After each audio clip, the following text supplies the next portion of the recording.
Com muito humor e situações inusitadas, uma das séries de comédia mais populares da televisão acompanha a trajetória de um grupo de amigos que se reúne diariamente em um bar para compartilhar experiências, teorias improváveis e histórias de relacionamentos. Ao longo dos episódios, a produção mostra que, mais do que encontrar aí o grande amor, a vida é marcada pelas amizades, pelos carinhos e também pelas histórias aí construídas ao longo do tempo. Vamos ao Bela na tela de hoje.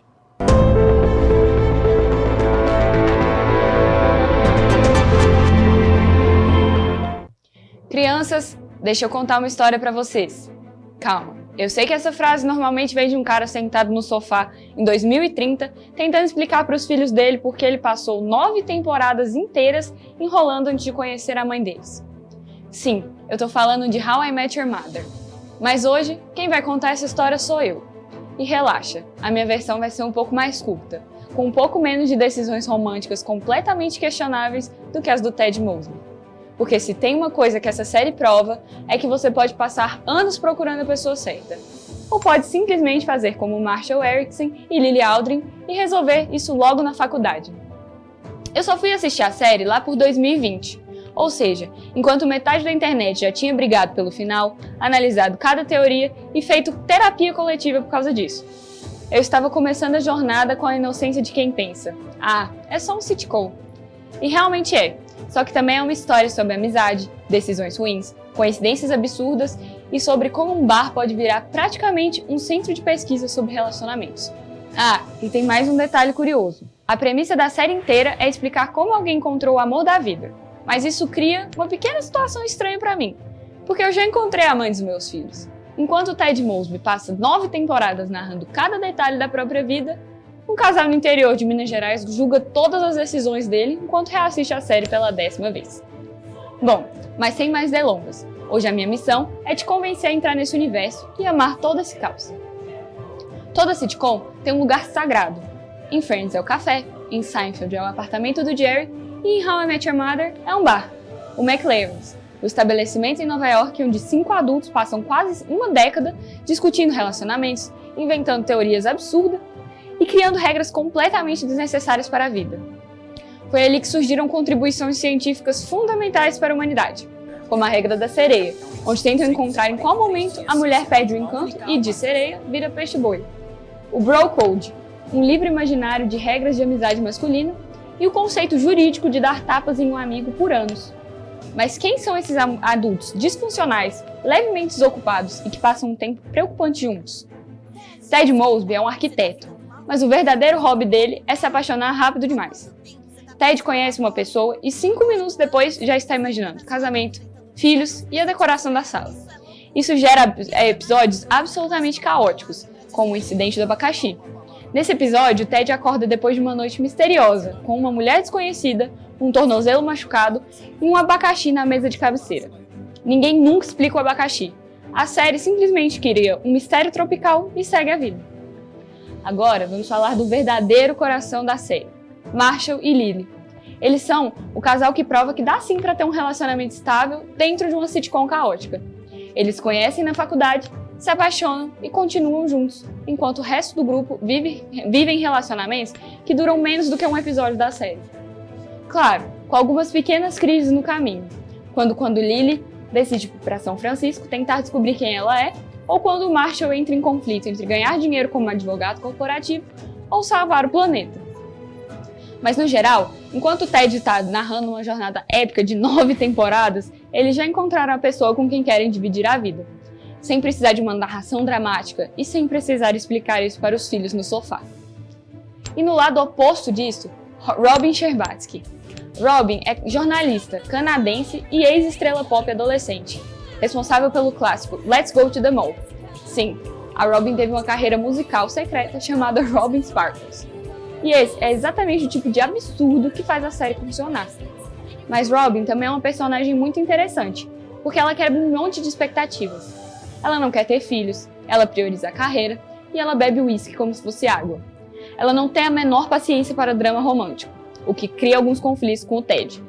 Alguns episódios mais emocionantes da série giram justamente em torno dela, como Sinfonia de Iluminação, que começa com uma história aparentemente leve e termina com um dos momentos mais honestos da série. E então, chegamos em Barney Stinson. Barney é basicamente um laboratório ambulante de decisões questionáveis. Ele vive de terno, ele tem um manual inteiro de estratégias de conquista chamado Playbook. E algumas dessas estratégias incluem coisas perfeitamente normais, como fingir ser um astronauta, fingir ser um bilionário, fingir que veio do futuro. Totalmente plausível, confiável e nunca daria errado. Outra coisa que mais me faz amar essa série é que ela é uma fábrica de referências.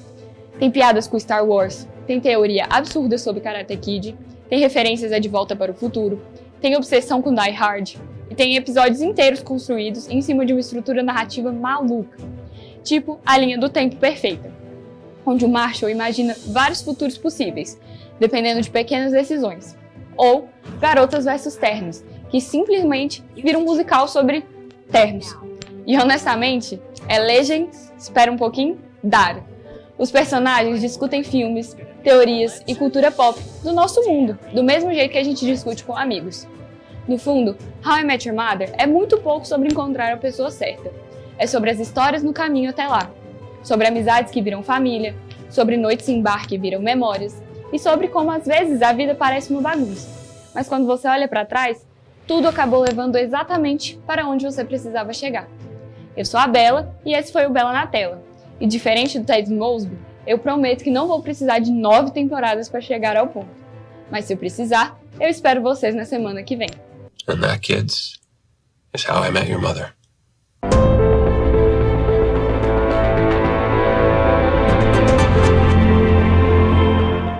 Até semana que vem, Bela. Em mais de 20 anos de agressões aí, ameaças e medos constantes, a história de uma mulher que viveu décadas de violência doméstica revela uma realidade enfrentada aí por milhares de brasileiras. Mesmo após denunciar aí o agressor e conseguir uma medida protetiva na justiça, ela ainda convive, portanto, com o temor de novos ataques. Um retrato aí de como a violência contra a mulher continua sendo um desafio no país. Foram mais de 20 anos de agressões físicas, humilhações e ameaças. Ele já pisou em cima de mim, ele já me deu porrada, ele já pegou faca, já pôs no meu pescoço, já tentou jogar óleo quente para detonar meu rosto, para ninguém olhar para mim. O ex-marido chegou a ser preso por lesão corporal contra ela, mas foi solto recentemente e voltou a persegui-la. Mesmo com medida protetiva na justiça, o medo continua presente. É uma coisa muito assim, apavorante. Você não dorme, você não come, qualquer barulho você tá muito assustada. Eu tô indo trabalhar, eu tenho que olhar para frente, pro lado. Esse medo tem fundamento. No mês passado, Cibele Monteiro Alves, de 22 anos, foi morta pelo ex-companheiro Cássio Henrique da Silva em um shopping do ABC Paulista. Ela tinha contra ele uma medida protetiva. Agora, ele está preso. No ano passado, o Brasil registrou o maior número de assassinatos de mulheres motivados pelo gênero em 10 anos. 1.568 vítimas. A maioria das vítimas era negra. A gente vê aí a manifestação, na verdade, de uma assimetria de gênero, né, em que as mulheres são colocadas numa condição de extrema subordinação e todo tipo, né, de atitude dos homens com relação à violência, ela acaba sendo naturalizada. A Lei Maria da Penha completa 20 anos em 2026 e prevê uma série de mecanismos para proteger as vítimas. O principal deles são as medidas protetivas de urgência, que determinam o afastamento do agressor e proíbem qualquer contato com a mulher. Mas os dados mostram que muitas vítimas não conseguem acessar essa proteção ou não são protegidas a tempo. 87% das vítimas de feminicídio não tinham medida protetiva e 13% foram mortas mesmo com o documento em mãos. A ONU reconhece a Lei Maria da Penha como a terceira melhor legislação no mundo para proteger mulheres. O nosso sistema ainda é um sistema falho, porque não existe o adequado monitoramento daquele agressor. Em São Paulo, iniciativas da sociedade civil tentam fortalecer essa rede de apoio. Há 18 anos, o projeto Mulher Viva oferece atendimento psicológico e orientação jurídica gratuita para mulheres vítimas de violência doméstica. Por mais que essa mulher está com boletim de ocorrência, sofreu a violência, tem mulheres aí que foram mortas que teve 8, 9 boletins de ocorrência. Tem 2 tipos de descumprimento da medida protetiva. Ela gritou por socorro. E por que que deixaram ela ser morta? Romper esse ciclo exige mais do que a punição do agressor.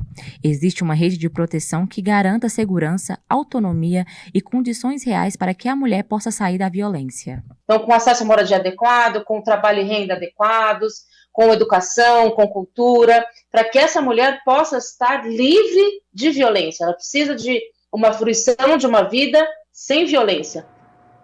É isso aí, procurar sempre ajuda aí, né? Igual aqui em Paracatu mesmo temos o Conselho da Mulher, temos o Instituto Beatriz aí, sempre o CRAM, né? Também sempre de portas abertas aí para ouvir essas mulheres.